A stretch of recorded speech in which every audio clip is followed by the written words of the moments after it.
Have you ever tried flight from Mumbai, Bombay to New York? Flight flight from Bombay to New York, or flight from Singapore flight from Singapore to Vancouver. Means I'm trying to say opposite side of the earth. Singapore to Vancouver. How enjoyable it is. Okay. Or have you tried the kind of driving the BMW car? Or have you tried that Fiat car, costly Fiat car, or F10 or whatever the racing car? Have you ever tried? How enjoyable it is? Or have you kind of traveled in big ship in ocean? Means big ship or a high class boat. Have you ever tried? Means the aviation or transportation or kind of communication through air and communication through sea. How enjoyable it is. Driving a car or high class kind of four wheeler or then enjoying the journey of Mumbai to New York aeroplane. How nice. Have you ever tried journey from Beijing to Tehran on camel? Have you tried journey from Beijing to Tehran on camel? Have you tried journey from Bukhara to Baghdad on horse? There are three ways that you can travel. One by air, one by water, and one by land. Nowadays, the scenario is people either travel by maximum, they travel by air long distance, or by sea. But the landline travel is zero. With car, you can go somewhere. Okay, through air you can travel. Okay, but you will not. Personally, I have never enjoyed that you are sitting in a car. Means you are sitting in a room and it starts moving suddenly. Means car means you are sitting inside a room and it starts moving instantly, or you are sitting in a room and it starts flying. Have you tried traveling on camel? Have you tried traveling on horse? These are not room. This is something that is called land based travel. If sky is endless, if sky is endless and ocean is endless, then there is a place also on earth where land is endless. We are talking about Central Asia. The Central Asia that is the chest of earth. So that is the most powerful region on earth as far as land is concerned. What is Central Asia? Central Asia where land is infinite. If ocean where water is infinite, if if I see up, then sky is infinite, then there is a place also on earth where land is infinite. Central Asia. So the region that comes in Central Asia we know Kazakhstan, Kyrgyzstan, Tajikistan, Uzbekistan, and Turkmenistan. There is another part. So this is extended Himalaya, northern Himalaya, west side, Pamir Plateau side, northern Himalaya, east side, Taklamakan Desert. There also that is Central Asia. Mongolia, that is Gobi Desert, Kashi or Uyghur or Xinjiang, Taklamakan area, and Tibetan Plateau. If I add east side and west side of extended Himalaya or northern Himalaya, that constitute Central Asia, the most powerful place on earth where long distance there is no sea. It's only land, and that is supposed to be the chest of earth.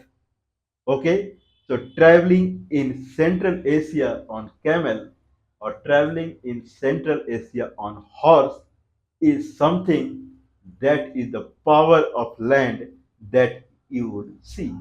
Asia, the most biggest island, the most biggest continent in the world. If you add Europe and Africa, still it is smaller to Asia. If you add North America and South America, still it is smaller to Asia. Asia is endless. Asia means endless. Land which is endless. Traveling in this endless land from one place to other place by means of horse or means of camel, it is something that is not only exciting but that is powerful. It proves that how much power, chest power you carry. Okay? And unfortunately, that power is not there. There is no way that someone can travel now the Central Asia. Central Asia, the only person who ruled Central Asia was Changez Khan. Changez Khan was ruler of Central Asia from a country called Mongolia. So we are talking about Central Asia. So Central Asia is a region in Asia that is the chest part of Asia. Okay, so Central Asia, the Han Dynasty in China. So around 2nd century BC, Han Dynasty in China, they started a kind of highly, means you can say challenging task. Okay, so that was to construct road from Beijing to road up to, you can say that up to Rome in Italy, means a road that would cross the Beijing till kind of practically, if you say through road only, then from Beijing to Al Qahira. Okay, that is known as the Silk Route. By Marco Polo, it was called Silk Route, but actual name of this route is Royal Route because Han Dynasty in China, they started this route, so this was called as King's Route or Royal Route. Okay, you can say the enjoyment of Asia, the enjoyment of Asia, or the actual enjoyment on earth. You know many languages, Arabic, English. English is wide, means it is spoken as a kind of most widespread around the globe, English. So English, you have tried, you have tried Arabic, you have tried many other languages. Have you ever tried speaking in Sanskrit? Okay, so Sanskrit, that is the language you can say of Asia. Okay, if you have tried walking, if you tried the horse ride for thousands and thousands of kilometers, if you have tried camel ride for thousands and thousands of kilometers, have you ever tried Sanskrit? Okay, the most widespread spoken language in Asia. All are missing now. The people are not enjoying their life. They're happy to sit in a room and going from Mumbai to New York or sitting in a room like Fiat and BMW and driving on a road. Try Central Asia. Try the way Changez Khan lived his life. That is Royal Route, that is Silk Route from Beijing to Al Qaeda. Personally, I have visited Beijing. So why the road was from Beijing is in Beijing, if you go little bit outside of Beijing, you will see the Great Wall of the China. If you jump that wall, then you are in Central Asia. Central Asia begins from there one. So Beijing is one side of Central Asia and Al Qahira is another side of Central Asia. So from Beijing to Al Qahira in Egypt. If you come to Al Qahira, you will cross Nile River. If you cross Nile River, then hundreds and hundred or thousand kilometers is uninhabited area in Sahara Desert. So beyond that, you cannot go. From Al Qahira, Baghdad, Tehran, Marv, then Bukhara, and Samarkand, Urumqi, Dunhuan, and then Beijing. This is inhabited area and the most wide area on earth, Royal Road. So Royal Road starts from Beijing and then it comes to Dunhuan in Gansu region. That is in Gobi Desert, Mongolian region you can say. Dunhuan. From Dunhuan, there are two routes. One route comes to Hotan. Hotan is in Xinjiang now. One route comes to Hotan, and from Dunhuan, another route goes to Urumqi, that is in Xinjiang. So, in near to Dunhuan, we have caves where Shiv Parvati, Shiv, Ganesh, and Kartikeyan, the art are there in the caves wall. From Dunhuan, you go to Urumqi. From Urumqi, you come to Samarkand. Or from Dunhuan, you come to Hotan. From Hotan, you go to Kashi Kasgar. From Kashi Kasgar, you can go to Samarkand. Or from Kashi Kasgar, you can come to Marv. The Samarkand is in Uzbekistan. From Samarkand, one route comes to Bukhara and to Marv. Marv is in Turkmenistan. So, Beijing, Dunhuan, Urumqi, Samarkand, Bukhara, and Marv. One direction is Beijing, Dunhuan. From Dunhuan to Hotan. From Hotan, you go to Kashi. From Kashi, you can go to Samarkand or Kashi directly, you can come to Marv. This is one direction. From Hotan, you can come to Lhasa, that is Tibet. From Hotan, you can come to Delhi. From Hotan, you can come to Delhi. From Lhasa, you can come to Delhi. Okay, now in Delhi, there is another route that also constitutes a Silk Route that comes from Burma border, also known as Uttar Path or Grand Trunk Road. From Burma border, okay, uh, I'm forgetting the name, from Burma border. Then from there, the Uttar Path starts, and from Burma border, it comes to Dhaka and Taknaf. Taknaf is a place near Burma border. From Taknaf, you come to Dhaka and then to Calcutta and then along the Ganges river. Then you go up till Delhi and then Punjab and then you go to Peshawar and Kabul and it meets the Silk Road. Beyond Kabul, it meets the Silk Road. So the Silk Road, that the junction point is Marv. Marv is a very famous place on the Silk Road in Turkmenistan.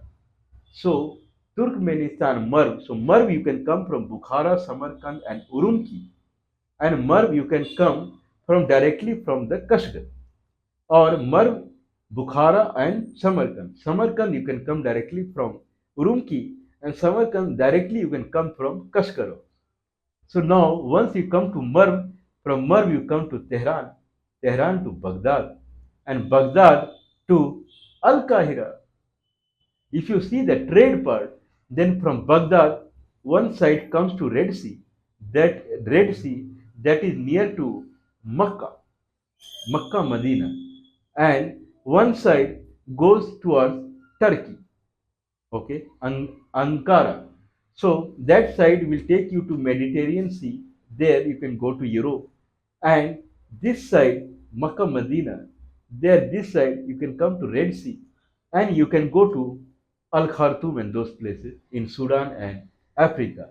But if you want full camel ride and horse ride from Beijing, then Beijing, Dunhuan, from Dunhuan, then Urumqi, and then Urumqi to Urumqi uh, to uh, to Samarkand and Bukhara, Marv, Tehran, and Baghdad, and then Al Qaeda. Amazing, right? Means thousand and thousand of kilometers, and that you enjoy on camel ride or horse ride.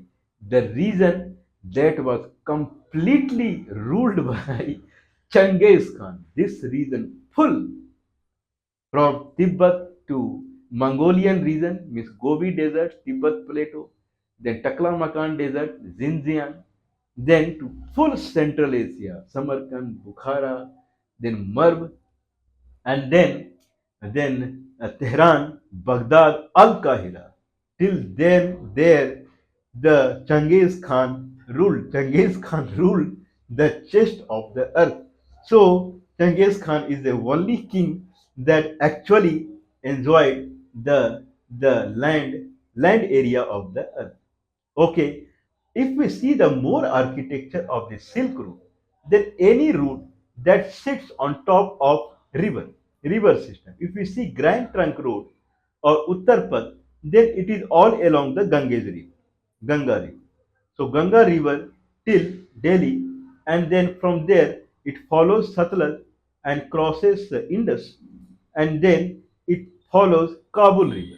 From Kabul River, then it goes till Kabul. From Kabul, it follows Harirud. Near about, there is Harirud. Through Harirud, then it catches the Silk Route near Mashhad in Iran. So that is the route the Uttar Pradesh. If you see the Silk Road from Beijing, it comes till Dunhuan. From Dunhuan, it catches Shule, and through Shule River, it goes to Loknur. Loknur is the lake. I mean, Loknur was a lake, 20,000 square kilometer. And then from Loknur, it catches the Tarim River. From Tarim River, it comes till Urumqi. Then from Urumqi, then it comes to Samarkand. There, it catches Amu Darya and Sir Darya, Aral Lake, that is also in heaven. Loknur Lake in heaven, Aral Lake is in heaven. And from Aral Lake, then it comes down, so through Amu Darya, then slowly it comes down till Marv, through around. So from the kind of, if it enters the Kazakhstan, from Kazakhstan region or Kyrgyzstan, it takes the path through Sir Darya, comes near Aral Lake, then south it takes the path through the Amu Darya, comes to Marv, and then it takes the path through the Harirud or Saryu River, and then it comes till Mashhad, then it takes path till Tehran, Baghdad, then it comes to Farat and Tigris River region, and then finally it ends up in Nile River.